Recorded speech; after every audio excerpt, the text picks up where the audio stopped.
कल बड़ी देर बाद बाबा जी दे नाल मुलाकात हुई तो बाबा जी ने उस तरह प्यार और सादा अंदाज दे विच बड़े ही सवाल किए।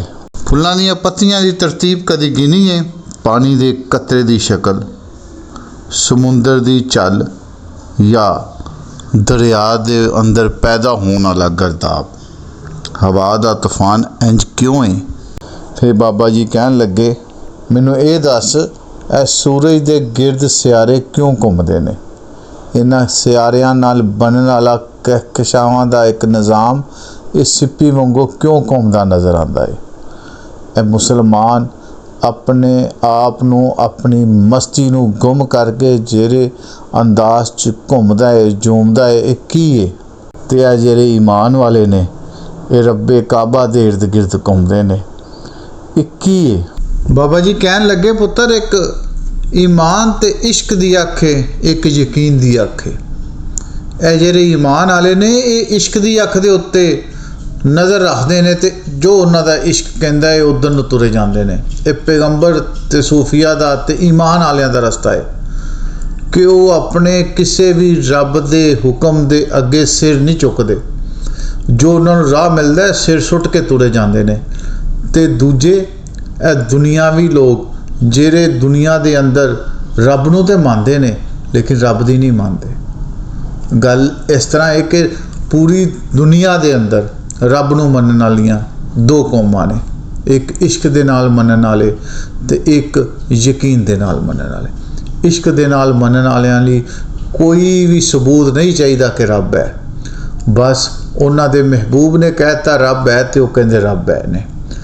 किसी जगह ते दलील ख़त्म हो जाए तो की रब नूं असी नौज़ बिल्ला इनकार कर जाएंगे मनन तो?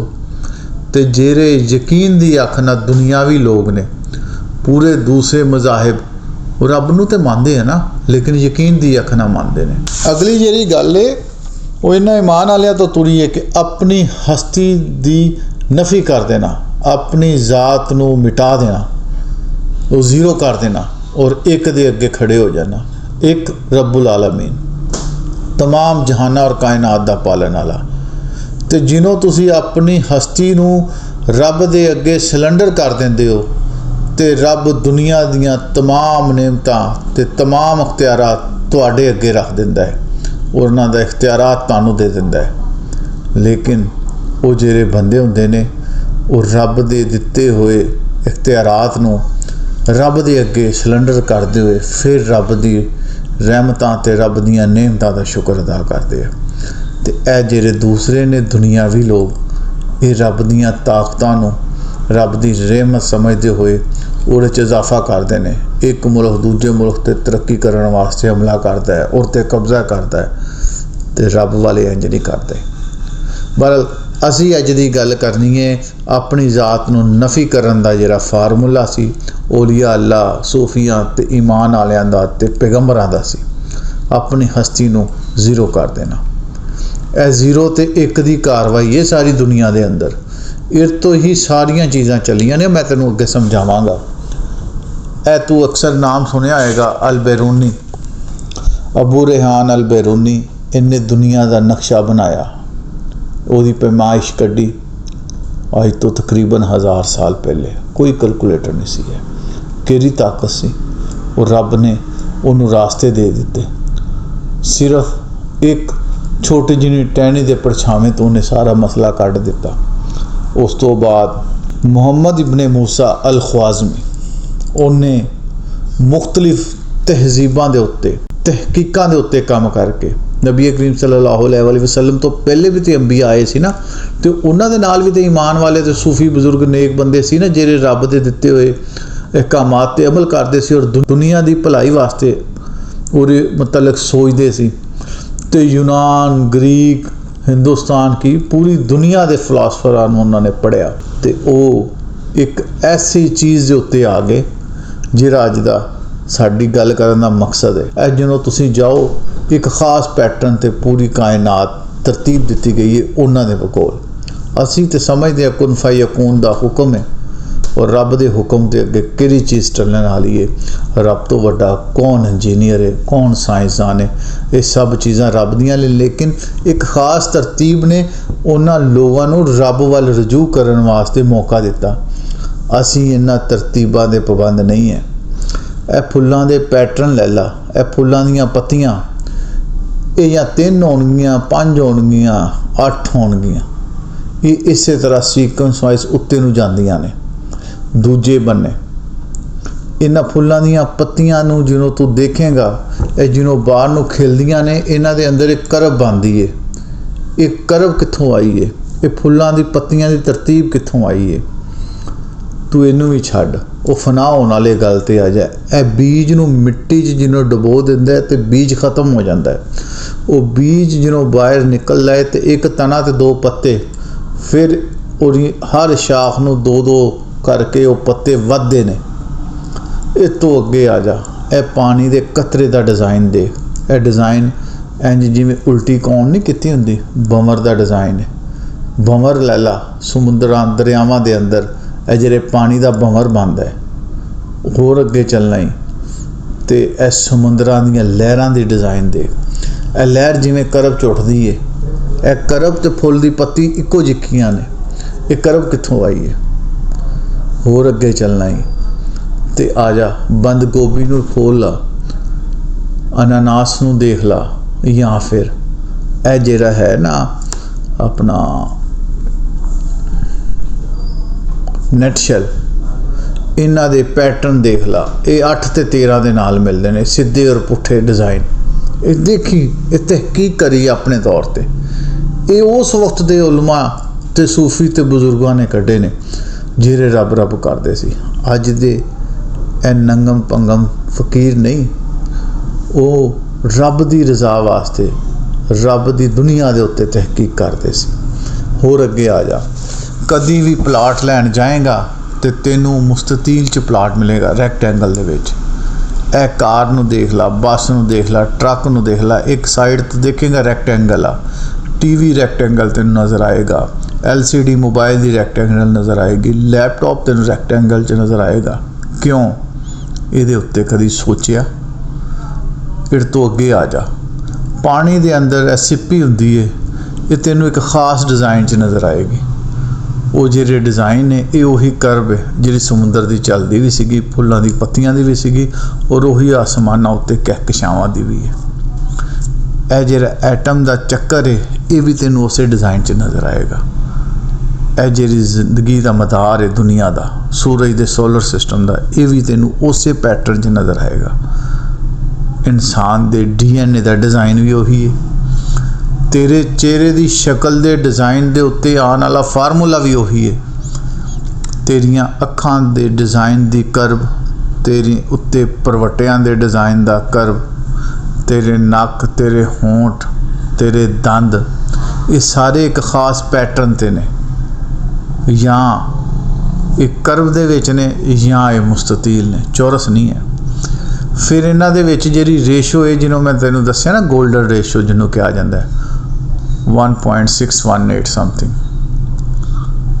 1.618, ये गोल्डन रेशो कहलाती है। ये गोल्डन रेशो तुसी तुरदे जाओ, ये ख़त्म नहीं होंदी। ए मिस्र दे एहरामे मिस्र इसे गोल्डन रेशो उत्ते बने हुए ने। ए तुसी देखो तो सही ज़रा, ये है कि ये 0 ते 1 की कहानी है। 0 नूं 1 नाल मिलाया है तो 1 हो गया।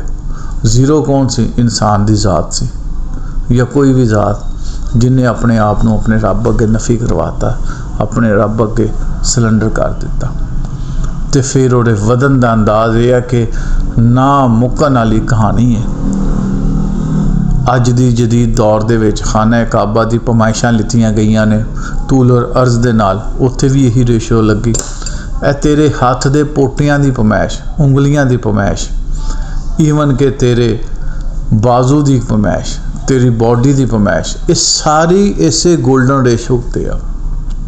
एक साइज़ दूसरे साइज़ नालों छोटा हैगा, लेकिन एक खास रेशो ना। वो रेशो की है 1.618, यानी कि 1 का 61वां हिस्सा तुहाडा छोटा हिस्सा होएगा, 1 हिस्सा वड्डा होएगा। और ये गोल्डन रेशो पूरी दुनिया च कायम है। ਇੱਕ ਕਬਰ ਦਾ ਡਿਜ਼ਾਈਨ ਦੇਖ ਲਓ, ਉਹ ਵੀ ਇਸੇ ਤਰ੍ਹਾਂ ਦਾ ਹੈ ਗੋਲਡਨ ਰੇਸ਼ੋ 'ਚ। ਉਹਦੀ ਲੰਬਾਈ ਚੌੜਾਈ ਦੇਖਦੇ ਜਾਓ, ਇਹ ਤੁਸੀਂ ਤੁਰਦੇ ਜਾਓ ਜਿੱਧਰ ਨੂੰ ਤੁਹਾਡੀ ਨਜ਼ਰ ਜਾਂਦੀ ਹੈ। ਫੁੱਲਾਂ ਦੀਆਂ ਪੱਤੀਆਂ ਤੋਂ ਲੈ ਕੇ ਅੱਜ ਦੀ ਹਰ ਟੈਕਨੀਕ ਦੇ ਉੱਤੇ ਇਹ ਗੋਲਡਨ ਰੇਸ਼ੋ ਇਸਤੇਮਾਲ ਹੁੰਦੀ ਹੈ। ਇਹ ਗੋਲਡਨ ਰੇਸ਼ੋ ਮੁਖਤਲਿਫ ਹਵਾਲਿਆਂ ਦੇ ਨਾਲ ਆਈ ਹੈ, ਲੇਕਿਨ ਇਹ ਅੱਜ ਤੋਂ 4000 ਸਾਲ ਪਹਿਲੇ ਵੀ ਸੀਗੀ। ਇਹਨੂੰ ਖੋਜਣ ਵਾਲਿਆਂ ਨੇ ਖੋਜਿਆ। ਮੈਂ 2 ਮੁਸਲਮਾਨ ਸਾਇੰਟਿਸਟ ਦੇ ਨਾਮ ਦਿੱਤੇ ਨੇ। ਹੁਣ ਮੈਂ ਤੈਨੂੰ ਦੱਸਦਾ ਜਦੀਦ ਦੌਰ ਦੇ ਆ ਜਿਹੜੇ ਮੋਨਾਲੀਜ਼ਾ ਇੱਕ ਪੇਂਟਿੰਗ ਹੈ, ਉਹਦਾ ਜਿਹੜਾ ਪੇਂਟਰ ਹੈ ਉਹਨੇ ਨੂੰ ਉਹਦੇ ਡਿਜ਼ਾਈਨ ਦੇ ਉੱਤੇ ਬਣਾਇਆ ਹੈ। ਲੀਨਾਰਡੋ ਉਹਦਾ ਨਾਮ ਸੀ। ਇਸੇ ਤਰ੍ਹਾਂ ਮਾਈਕਲ ਐਂਜਲ ਇੱਕ ਬਹੁਤ ਵੱਡਾ ਆਰਟਿਸਟ ਹੈ, ਉਹਨੇ ਆਪਣੀ ਤਮਾਮ ਜਿਹੜੇ ਸ਼ਾਹਕਾਰ ਹੈ ਇਸੇ ਫਾਰਮੂਲੇ ਉੱਤੇ ਬਣਾਏ ਨੇ। ਇਹ ਇੱਕ ਨਾ ख़त्म होने वाली कहानी है, एक ना मुकन वाली कहानी है। हर चीज़ ए वड्डियां वड्डियां बिल्डिंगां, मक्का टावर होवे, बुर्ज खलीफा होवे, या फिर किसी भी किस्म की बिल्डिंग इसे रेशो ते मीनारे पाकिस्तान भी इसे रेशो ते आ, तुहाडा ए ताज महल भी इसे रेशो ते आ। एक अजीब अल्लाह ताला ने कैलकुलेशन ऐड करती।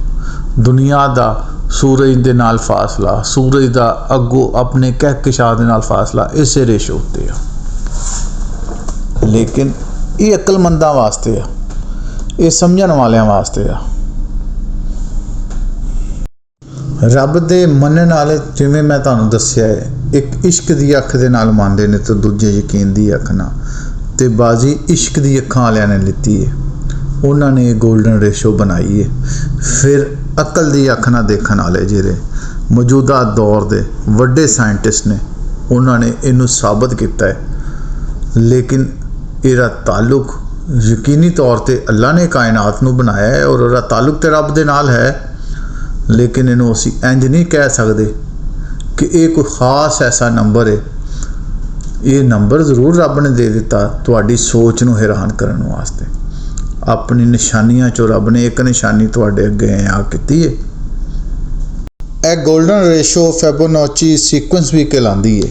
ये जदीद साइंटिस्ट सीगा जिन्हें 12वीं सदी के इर्द गिर्द एक किताब लिख के उन्हें भी ये सारियां तहकीकां जरियां ने हिंदुस्तान ते अरबी जिहड़े उस वक्त के फिलासफर सी उन्हां तों हासिल कीते सी। जिवें मैं पहले दस चुकिया, ये ग्रीक और यूनान ते अरब के ਜਿਹੜੇ ਫਿਲਾਸਫਰ ਸੀਗੇ ਇਹ ਤੋਂ ਪਹਿਲੇ ਇੱਥੇ ਕੰਮ ਕਰ ਚੁੱਕੇ ਸੀ, ਤਦੀ ਤੇ ਦੁਨੀਆ ਦਾ ਤੂਲ ਤੇ ਅਰਜ਼ ਉਹਨਾਂ ਨੇ ਕੱਢਿਆ ਸੀ। ਇਹ ਅਲਜਬਰੇ ਦੀ ਤੇ ਜਿਓਮੈਟਰੀ ਦੀ ਜਦੀਦ ਸ਼ਕਲ ਹੈ। ਇਹ ਜਿਹੜੀ ਰੇਸ਼ੋ ਹੈ ਇਹ ਕੌਣ ਦੇ ਵਿੱਚ ਵੀ ਆਉਂਦੀ ਹੈ, ਤਕੌਣ 'ਚ ਵੀ ਆਉਂਦੀ ਹੈ ਤੇ ਮੁਰੱਬਾ ਸ਼ਕਲ 'ਚ ਵੀ ਆਉਂਦੀ ਹੈ, ਔਰ ਫਿਰ ਇਹੀ ਜਿਹੜੀ ਹੈ ਗੁਲਾਈ ਦੇ ਸਰਕਲ 'ਚ ਤਕਸੀਮ ਹੋ ਜਾਂਦੀ ਹੈ। ਲੇਕਿਨ ਰੇਸ਼ੋ ਇਹੀ ਰਹਿੰਦੀ ਹੈ ਕਿਉਂਕਿ ਰੇਸ਼ੋ ਹੁੰਦੀ ਹੈ ਤੇ ਫੁੱਲਾਂ ਦੀ ਤਰਤੀਬ 3 5 8 13 बनती है, फिर 21 बनती है। ये उस फार्मूले के उत्ते आ। इन्हां दे तहत एक खास फार्मूला जिहड़ा निकलदा हैगा वो 1.618 की रेशो का है, जिहड़ा ना मुक्कन वाली रेशो है। दुनिया के हर मामले च ही रेशो तुहानूं नज़र आएगी। परिंदियां दे परां दे विच तुहानूं ये नज़र आएगी, परिंदियां दी चोंच दे विच नज़र आएगी, उन्हां दी बॉडी स्ट्रक्चर च नज़र आएगी, जानवरों की बॉडी स्ट्रक्चर च तुहानूं नज़र आएगी। सिर्फ तुहाडे सोचण दा समझण दा अंदाज़ होवे, तुसीं उस खोज अल तुरो।